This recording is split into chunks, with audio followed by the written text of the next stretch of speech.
Flying monkeys. Oftentimes we've talked about flying monkeys in regards to they come into your life and they really just mess up a lot of things because they're on the outskirts, on the fringe of everything that's going on. But the narcissist is enabling and using them to be able to manipulate, to report, to attack, and so many different things that can happen that get confusing of like, wait a second, I thought you were a mutual friend. I thought you were someone in my life that wasn't this way. And all of a sudden they're acting different. All of a sudden they're attacking. They're going after you.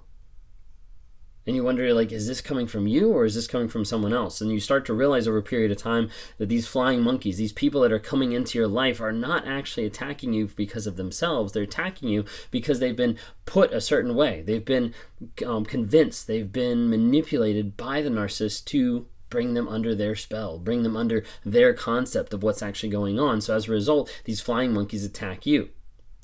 Well, in the topic of flying monkeys, I want to talk about it in two aspects. And one of them is going to be in the family system, you know, almost as a sibling or as a parent in there. But then also you have flying monkeys that are out and about all over the place. So I want to kind of dive in a little bit first. But we've been talking through the book, The Narcissist in Your Life by Julie Hall. And here I want to read a quick thing it says about flying monkeys. It says, often one or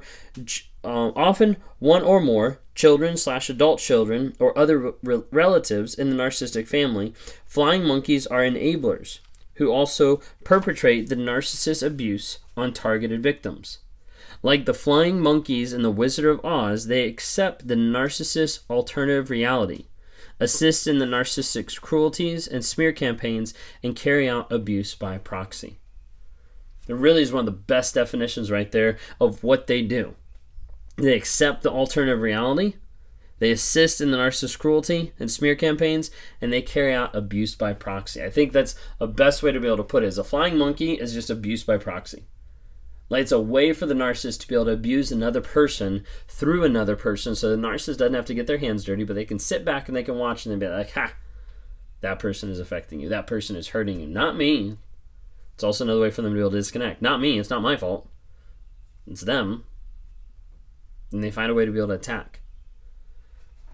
When you think of it, a flying monkey is someone that adapts and admits and believes that narcissistic alternate reality.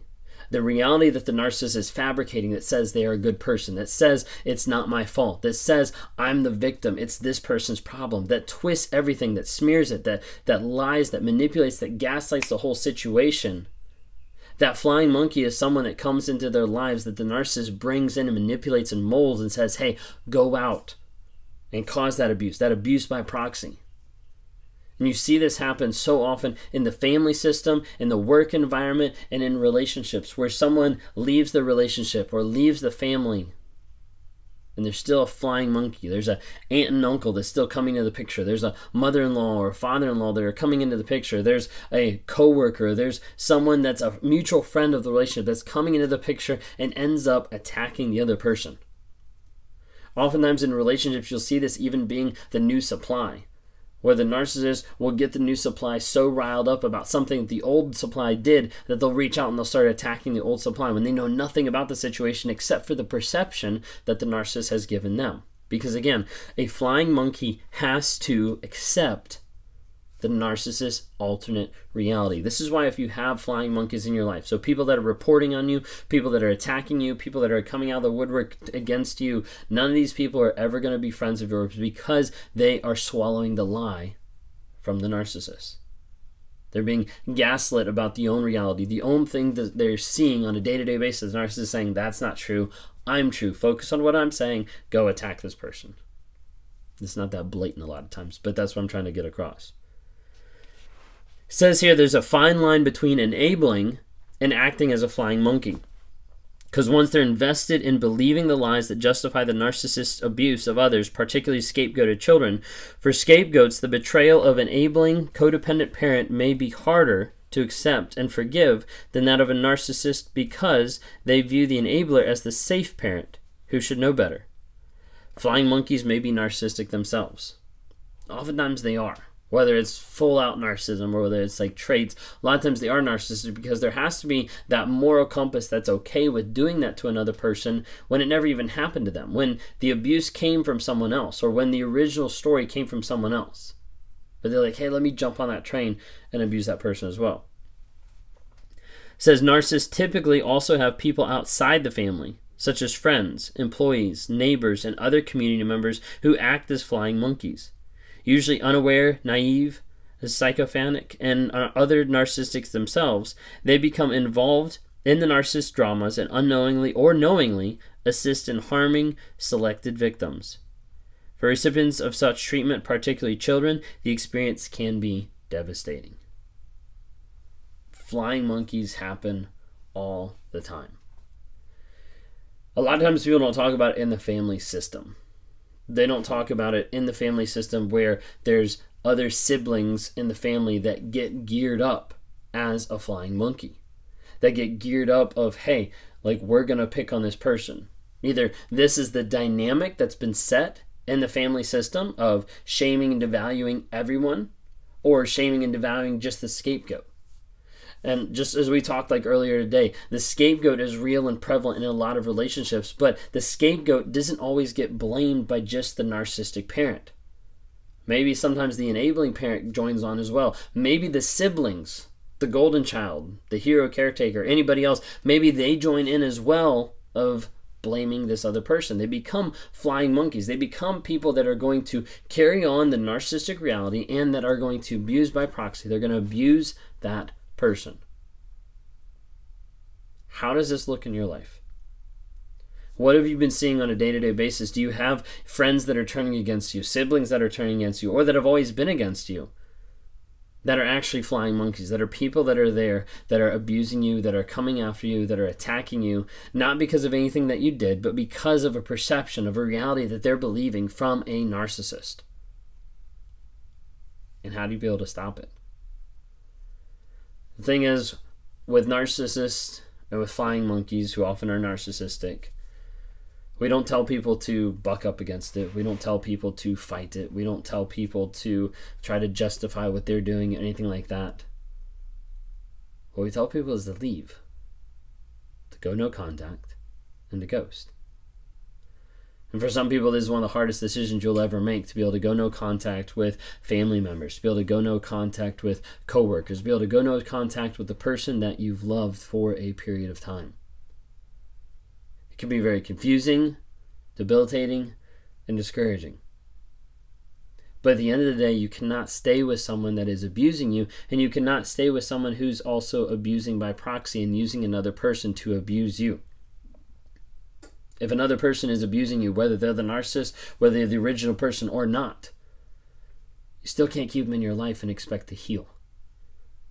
The narcissist might be gone. Maybe you're out of the family system, but you still have that sibling that's abusing you. You still have that coworker that's abusing you. You still have that spouse or that ex or boyfriend, girlfriend, whoever it might be, that's abusing you. But then you also have the people outside the relationship that have accepted what's going on. They say, hey, I believe in the smear campaign. I bought into things that they said, so therefore I'm going to attack you as well. Those are also the people that you need to cut out of your life. Why? Because that is how you heal. That's how you grow. And that's how you change. That's why Raw Motivations has been founded, for us to be able to speak the truth on a day-to-day basis. To be able to drop nuggets of truth on TikTok, Instagram, Facebook, so that people can hear and understand and get an awareness about narcissism, get an awareness about what's going on, get an awareness of the culture that you came up in, the house that you were brought up in, the relationship that you just got out of. For people to get awareness, growth, healing, and change. Notice I didn't say hope. A lot of times people see me on this platform, or they see Lee Mental Healness on this platform, and they're like, wait a second, you guys changed, maybe my narcissist will change. We're not on here to bring hope. We're not on here to say, hey, stick with your abuser a little bit longer and it might work out, because it doesn't. Our wives didn't. And they left. And the only reason they came back is they saw that we were both putting in the work. Actively growing, actively changing, getting into therapy, getting into counseling. leveling up who we were to become someone better, to learn how to be better, to learn how to control what is going on inside our heads. Is it easy? No. Are we going to still do it? Yes. Am I going to still do it every single day? Absolutely, because I do not want to go back to who I was. I do not want to go back to all those tendencies that were firing off nonstop. Do they still fire off a lot of times? Yes, but now I have active things in place to kind of control them and make sure that I'm living different and I'm living with intention of not being the selfish person that I always have been. So I go to therapy every single week. As the time of this recording, like 16 months of that every single week. That's why I do stuff every single day with a group called Wake Up Warrior, where I'm writing stuff down, where I'm processing my emotions, where I'm centering myself, living in truth than anything else. If you hadn't had a chance to check it out, we've got a unique challenge coming up with Wake Up Warrior. It's a 30-day challenge that I'm running with the Wake Up Warrior curriculum. And it's going to be a way for you to take back your power, to learn, to grow, to excel in life in 4 different areas. In your body, in your being, in your balance, in your business. And I would love for you to join us. We've got several people that are signing up, but I'd love for you to join us as well. Go to rawmotivations.com, click on Warrior, check some of the stuff out there, continue to the next page, be able to get a discount code, and then watch a video from Wake Up Warrior to actually see what it is. It's powerful. It started transforming my life 2.5 years ago when I first went through the challenge. And I've been through it countless times again. And I do it on a day-to-day basis of what I work through in that. To be honest, real, and vulnerable on a day-to-day basis. Hope you check it out. Hope you'll join us.